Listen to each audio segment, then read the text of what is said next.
Посмотрите, друзья, 20 сентября на календаре, 24 градуса. Мы видим активный лет пчел. Множество пчелок приносят пыльцу, до сих пор тянут обножку.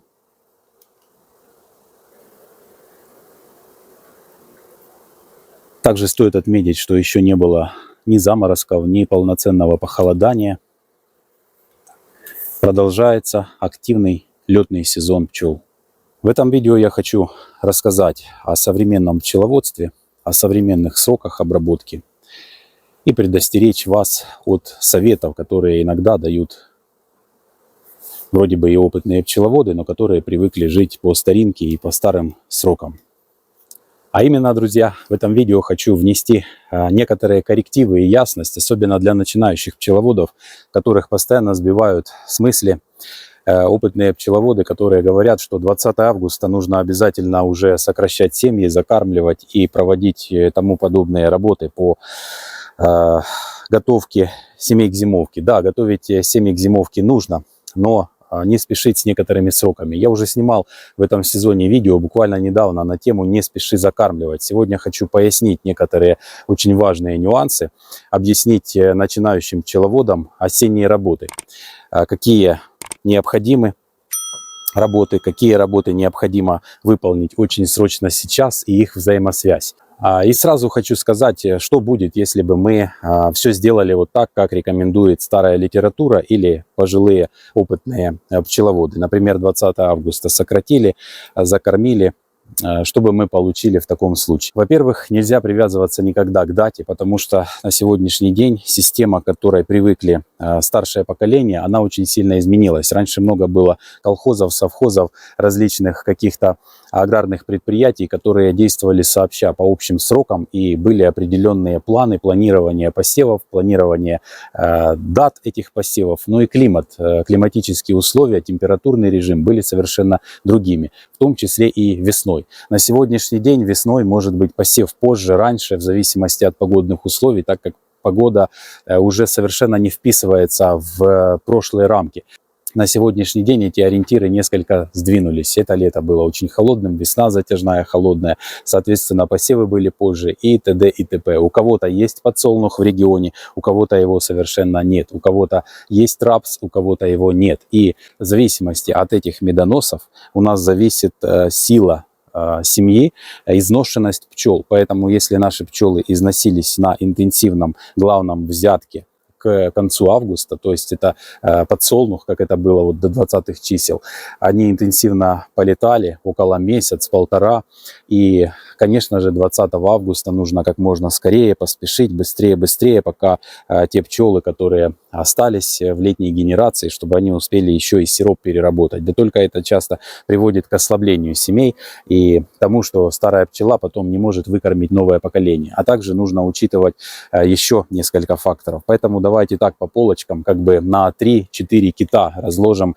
наши сроки осенних работ. Первое – это сила семьи, которая у нас есть на момент начала осени, скажем так, на 1 сентября. Раньше спешить не стоит. Второй момент – изношенность этой пчелы, о которой мы можем говорить косвенно по ее участию в главном взятке, сколько он длился. Если это было 2-3 недели, то пчелы намного сильнее, чем они бы летали месяц-полтора, то есть это весь их жизненный цикл. Это уже второй пункт. Третий пункт – это температурный режим, который у нас есть, а также прогноз по температурному режиму. Если мы видим, что нет похолоданий, нет ночных температур ниже 15 градусов, то спешить с закармливаниями и сокращениями гнезда не стоит. И вот четвертое, основное и главное, это как раз пространство.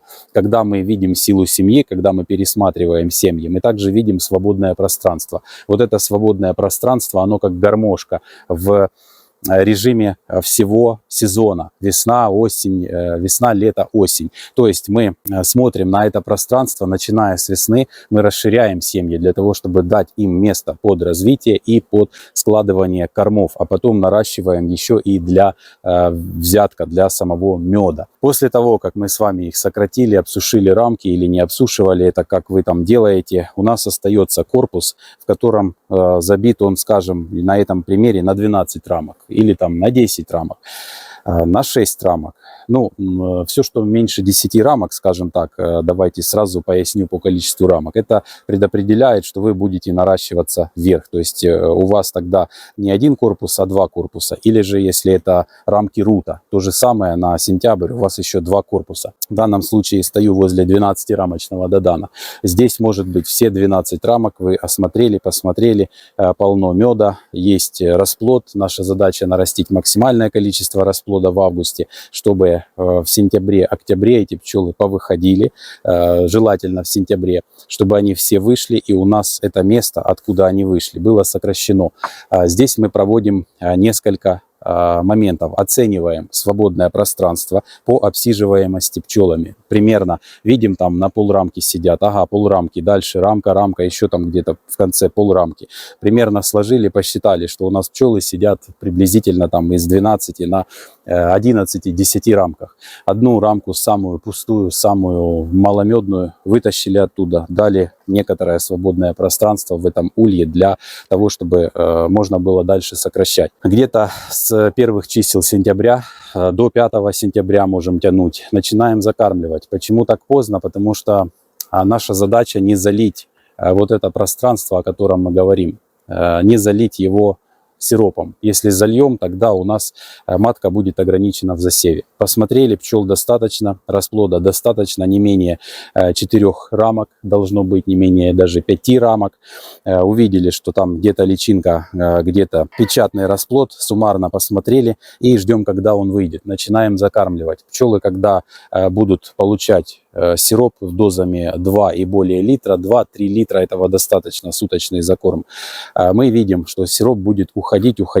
Этот закорм продолжается буквально в течение 5 дней. Если я оставляю достаточно меда в гнезде, не выкачиваю из гнезда, то мне достаточно 10 килограмм. В пересчете на сухое вещество сахара, это значит сиропа 2 к 1, приблизительно 10 литров. То есть 5 дней по 2 литра 2-литровые кормушки я заливаю, либо же там 3-4 раза в 3-литровые кормушки.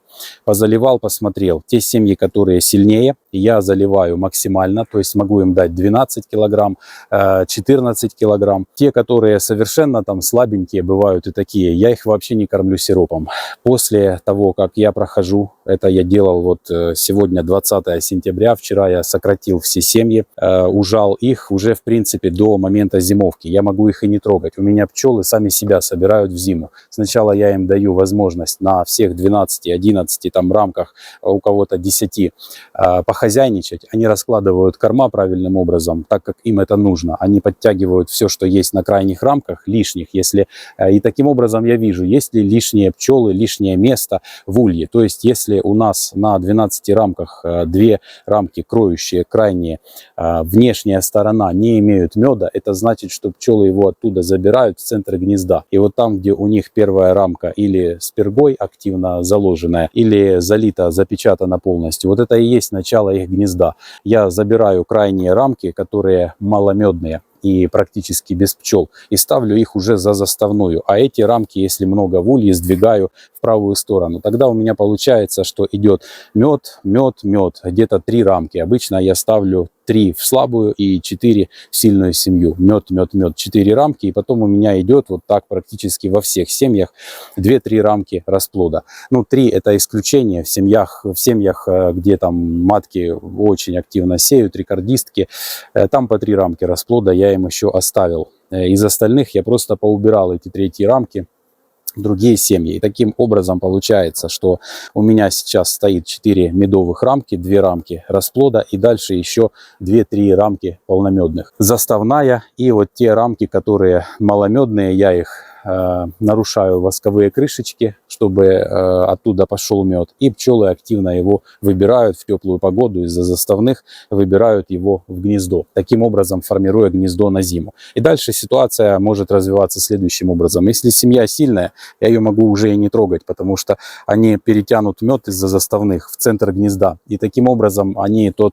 пространство, откуда вышел расплод, они его зальют. Если я вижу, что семья сильная, там сиропа еще можно добавить, я добавляю кормушку, еще заливаю туда 3 литра сиропа. Они заливают все то пространство, когда выйдет у них полностью расплод. И таким образом я вообще не трогаю. Если семья послабее, я могу, зная, что у меня с 5-й рамки расплод начинался, могу проконтролировать по холодам, когда еще в семью можно залезть, плюс 10, плюс 11, но уже видно, что это октябрь месяц, уже мы там за 20 число октября перевалили. Я достаю центральную рамку, если вижу, она пустая или с яйцами, или там какие-то ошметки расплода, я ее убираю. Вместе, кстати, там с какими-то оставшимися клещами и всем остальным. Убрал, все это вырезал, выбросил, если там есть расплод, мед оставил на весну. Потом они оттуда забрали и рамку тоже выбросил. Следующий момент. Если же слабая семья, я беру вот такие лишние рамки, также медовые от сильной, ставлю слабой, она не участвовала в переработке сиропа, и тоже формирую ее 2 медовых, 2 расплода, 2 медовых. С наступлением холодов в октябре я выдергиваю 2 центральные рамки, ставлю 4, пчел стряхнул, они у меня, температура должна обязательно быть такой, чтобы можно было работать пчелами, чтобы они поднялись на рамки. И они занимают центр гнезда, сидя на меде, сформировали клуб и без проблем перезимовали. Так что вот эти все сроки, они на сегодняшний день сместились. То есть не 20 августа ориентируемся, а где-то 1, 5, даже 10 сентября. Закармливаю я, чтобы не было вообще с этим никаких проблем, по теплой погоде, когда пчелы способны выпарить нектар, закармливаю сиропом 2 к 1, в нем содержится меньшее количество воды. И в этом году я провел по своей традиции, которую иногда применяю, иногда нет. То есть я закармливал в этом году инвертированным сиропом. Эффект меня, вау, удивил. Я просмотрел все семьи, у меня практически нет ослабленных семей, которые бы действительно, вот, ну, я просто знаю, когда кормишь обычным сиропом, когда медосбор был продолжительный, открываешь, и та семья, на которую ты полагал надежды, и там бывает, да, просела. В этом году практически нечего было сокращать. То есть на данный момент у меня по 9 рамок в семьях стоит. Это вот сформированные уже в зиму. Ну, может быть, я одну оттуда заберу. Остается 8 рамок. Поэтому, друзья, рекомендую вам не спешить. Закорм уже нужно заканчивать. Есть у меня семьи, в которые я просто, вот как сказал, добавляю. То есть закорм у меня закончен. По запечатыванию кормов, закорм я где-то закончил числа 13, у меня уже все запечатано. От верху до низу все рамки полностью на 100% запечатаны. Отвечая на вопрос, сколько нужно корма пчелам в зиму, все те рамки, которые они обсиживают, 7, 6, все они должны быть полностью залиты медом. Тогда вам не о чем переживать. Медом с сиропом. Таким образом, друзья, когда мы заливаем сиропом оставшиеся вот эти рамки, из которых выходит расплод, мы автоматически сокращаем место под засев. И таким образом у нас матка просто не имеет возможности сеять, даже если у нас тепло, но через неделю мы видим, идут жуткие похолодания. И когда уже нужно все сворачивать. Следующий этап это... Вот я вчера обработал от клеща 3-й раз. Результаты очень классные. Во многих семьях клеща уже просто практически нет. Это убрали донце для того, чтобы охладить семью. И уже здесь у меня нет...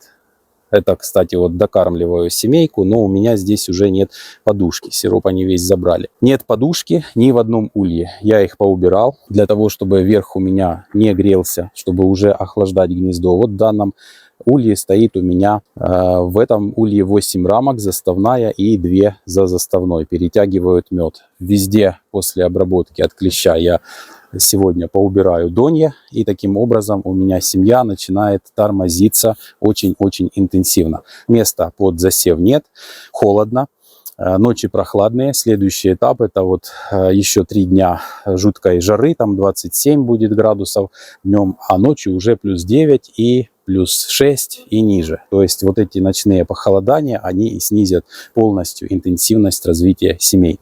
Все, что там еще наплодится, насеется, выйдет в октябре, потому что облеты обязательно будут. Они бывают и в октябре, и в ноябре. И, соответственно, таким образом мы и заканчиваем сезон. Поэтому, если есть какие-то частные вопросы, случаи, что-то непонятно, что-то нужно более подробно объяснить, пишите в комментариях. Буду рад вам ответить. Всем мира, здоровья, пока.